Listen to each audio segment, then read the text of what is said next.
Olá, bem-vindos a mais uma conversa profunda aqui no nosso espaço. Hoje a gente tem um material, olha, fascinante.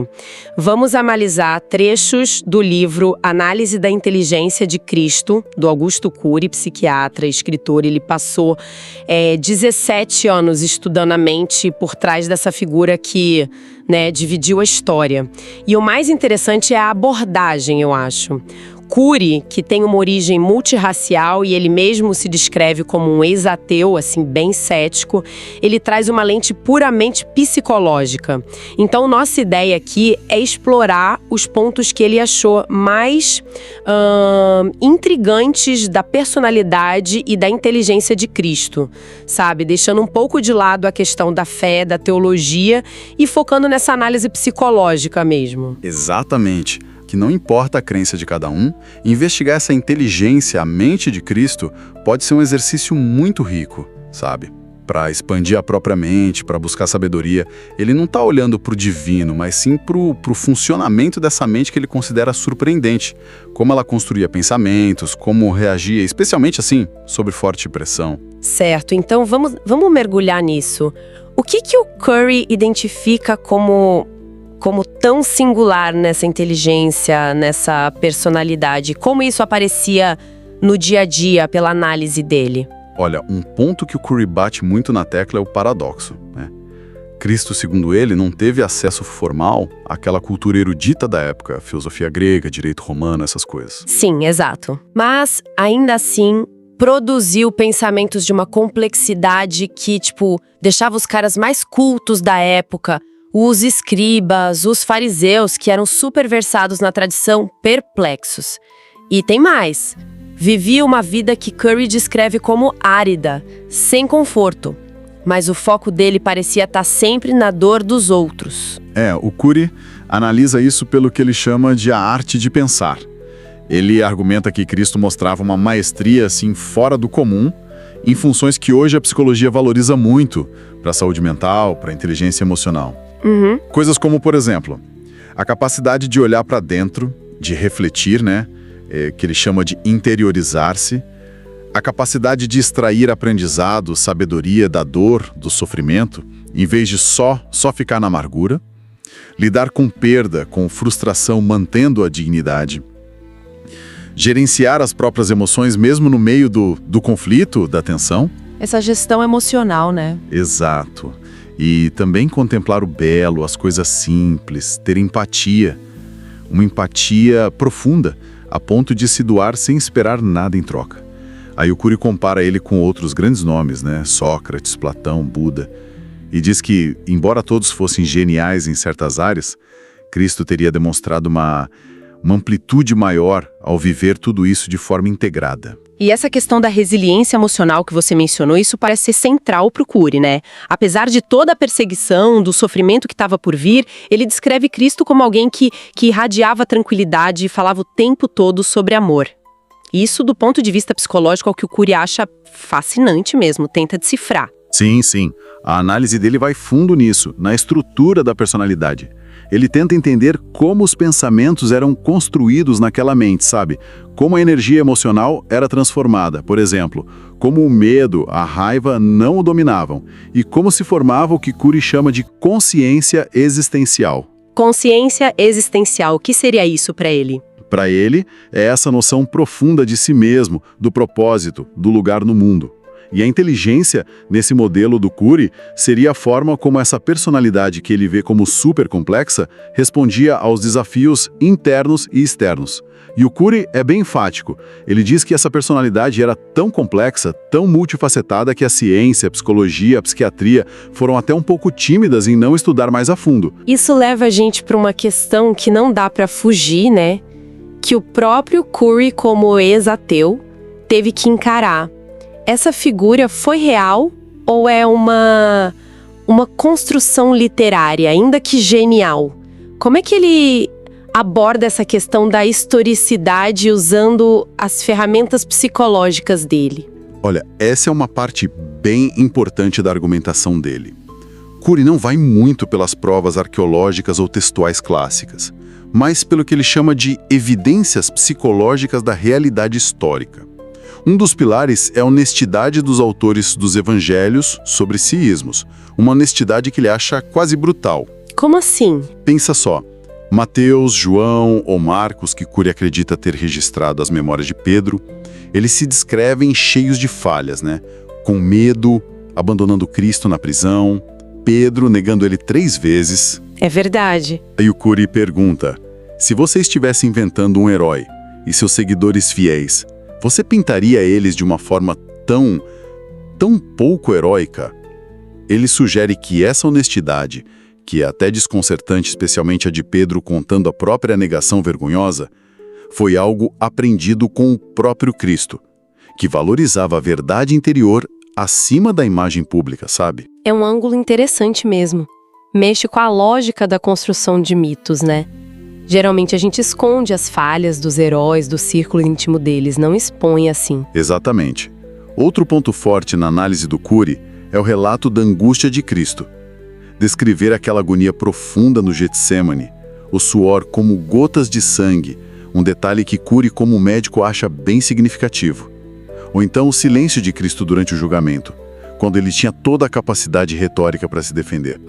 Cury argumenta que isso vai na contramão da ideia de criar um personagem heróico, invulnerável.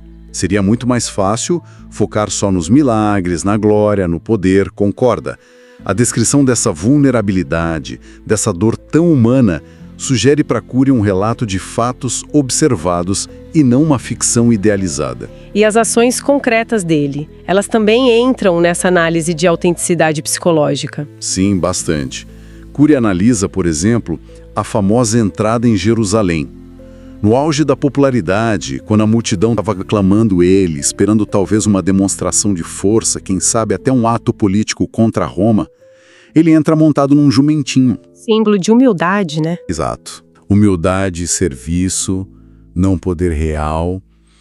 Cury vê aí uma personalidade autêntica, com uma lógica interna própria, despojada, que rejeita as armadilhas do poder da fama.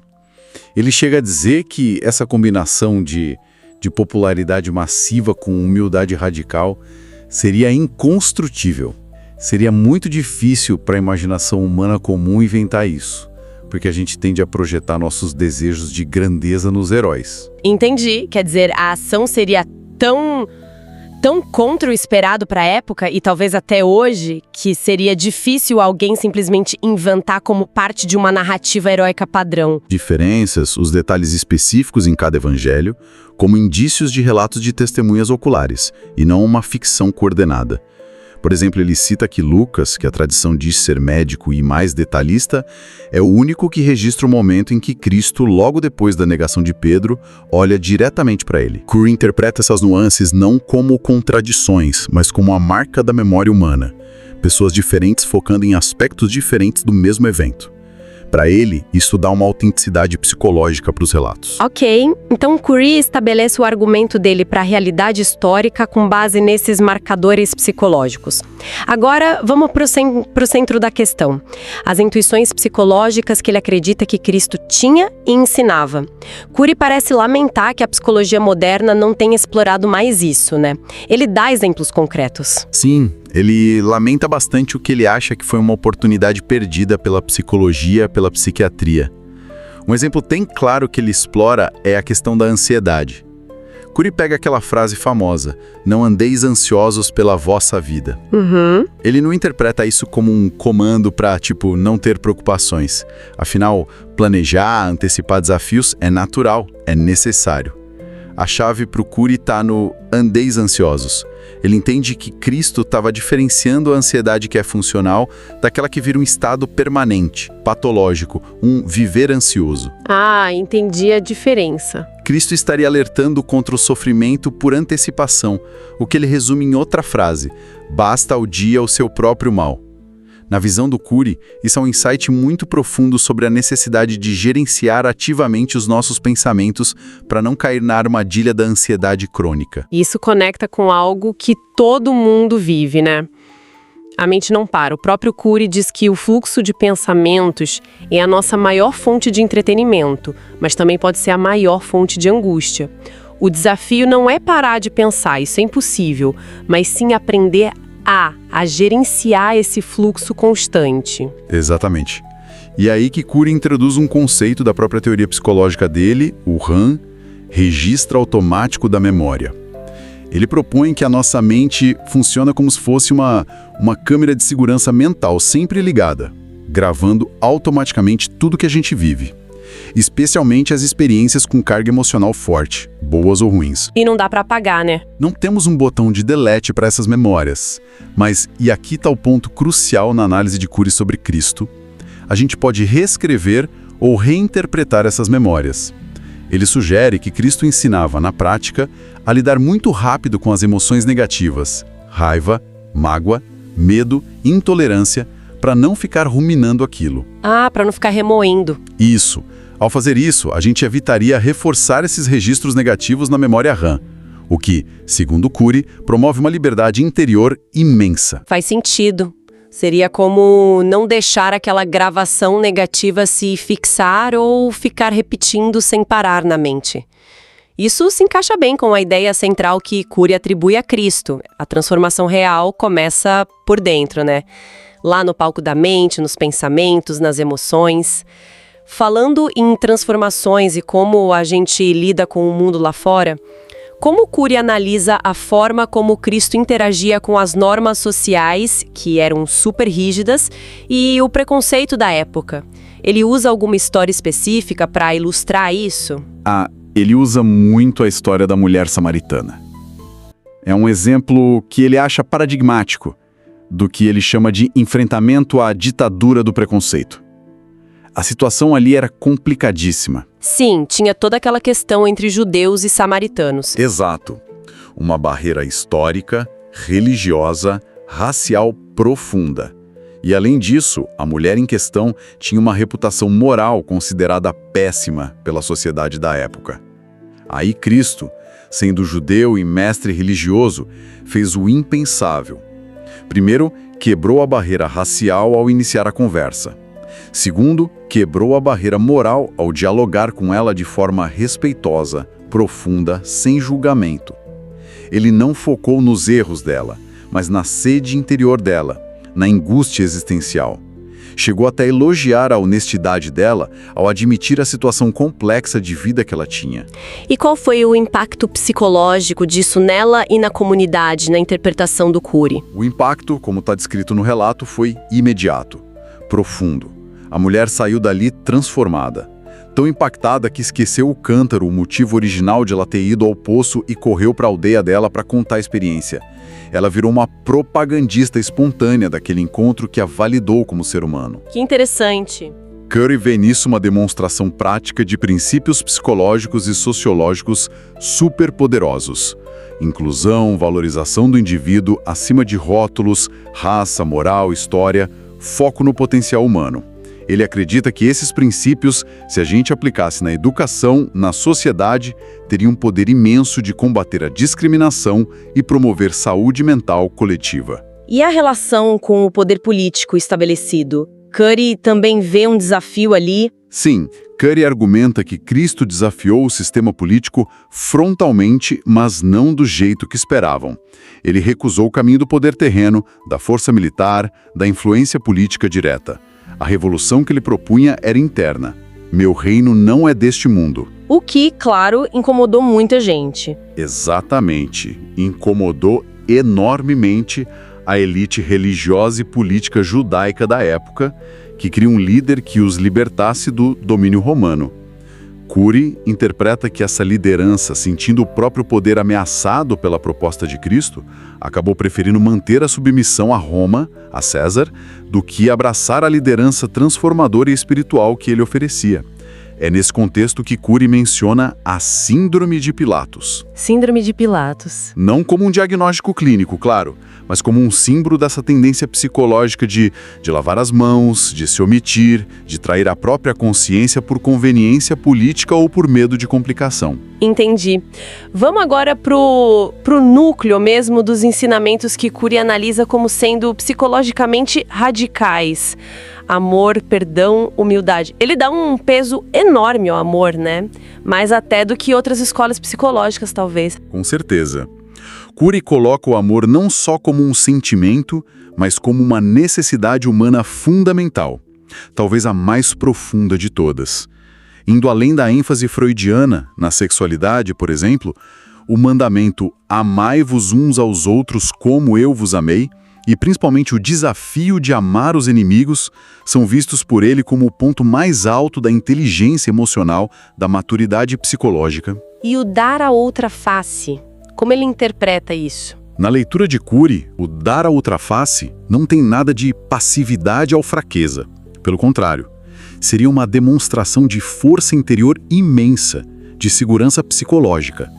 Uma atitude que protege a própria pessoa de ser contaminada emocionalmente pela agressão do outro e, ao mesmo tempo, desarma o agressor, porque o confronta com a própria violência de um jeito inesperado, quebrando aquele ciclo de ataque e defesa. É uma reinterpretação bem forte. E Cury leva isso ao extremo quando analisa a interação com Judas, né? Sim, para Cury, esse é talvez o teste mais radical. Ele destaca o relato de Mateus, onde, no momento exato da traição, lá no Getsêmani, Cristo se dirige a Judas chamando ele de amigo. Nossa. Cury analisa isso como um nível quase inconcebível de controle emocional, de manutenção da dignidade e, mais ainda, de um desejo genuíno pela recuperação do outro, mesmo diante da traição mais dolorosa que existe. Ele considera essa reação algo que transcende o padrão humano de resposta em situações de mágoa e frustração extremas. Essa ideia de conexão mesmo na adversidade parece ligada ao conceito de unidade que Cury também explora entre os discípulos, certo? Perfeitamente. Cury interpreta o desejo de Cristo pela unidade entre os seguidores não como uma busca por, uniformidade de pensamento ou comportamento, mas como algo muito mais profundo. Uma conexão espiritual e emocional genuína. Uma unidade que deveria superar as diferenças individuais, as rivalidades que sempre existem, o egoísmo, formando uma espécie de família baseada no amor mútuo, no serviço desinteressado, na cooperação, onde o bem-estar e o crescimento do outro fosse uma preocupação real de cada um. E imagino que a cena do lava-pés seja um símbolo poderoso disso na análise de Cury. Sem dúvida alguma. Para Cury, aquele ato, o mestre lavando os pés dos discípulos, foi uma aula magna, silenciosa e chocante. Ensinou mais sobre humildade, serviço e a rejeição radical da hierarquia baseada em poder, da competição predatória, do que qualquer discurso poderia ensinar. Impactante mesmo. Cristo, naquele gesto, inverteu completamente a lógica de poder do mundo. O maior não é quem é servido, mas quem serve. Cury argumenta que foi uma lição prática gravada de forma indelével na memória dos discípulos. Lembra do fenômeno REM que falamos? Sobre a essência do projeto de transformação humana que ele propunha. Fazendo um balanço, então, dessa nossa conversa sobre a análise de Augusto Cury, o que a gente vê é um retrato de Cristo como alguém com uma inteligência psicológica, assim, extremamente sofisticada, cheia de paradoxos, profundamente humano na capacidade de sentir dor, angústia, mas com características que Cury considera quase sobre-humanas na capacidade de amar, perdoar, manter a lucidez sob pressão extrema, alguém que desafiou radicalmente as normas sociais, religiosas, propondo uma revolução interna baseada no amor incondicional, no perdão como ferramenta de libertação, na humildade como verdadeira força e nessa habilidade de transformar a dor em sabedoria. Exato. O argumento central do Cury, que permeia o livro todo, é que essa personalidade, com essa combinação única de força e gentileza, ousadia e humildade, clareza mental sob estresse, e amor que se estende até os inimigos é tão complexa, sabe? Tão rica em nuances e tão contraintuitiva em relação aos padrões humanos comuns que seria psicologicamente inconstruível. Seria muito difícil inventar isso pela simples imaginação humana. A sugestão dele é que, mesmo deixando a fé de lado e adotando essa perspectiva psicológica, o estudo dessa inteligência oferece ferramentas práticas valiosas para qualquer pessoa. Para o autoconhecimento, para aprender a gerenciar melhor as próprias emoções, para construir relacionamentos mais saudáveis e, quem sabe, para encontrar um sentido mais profundo na própria existência. Fica então a provocação final, né? Inspirada por essa análise do Cury que a gente explorou aqui, para além das discussões históricas ou teológicas, qual aspecto dessa inteligência psicológica, seja a gestão da ansiedade, a forma de lidar com o preconceito, a força no perdão, a humildade como poder, qual dessas ideias ressoa mais hoje em dia? Qual delas nos desafia ou oferece uma pista mais potente para nossa própria busca por equilíbrio e sabedoria nesse mundo tão complexo em que a gente vive?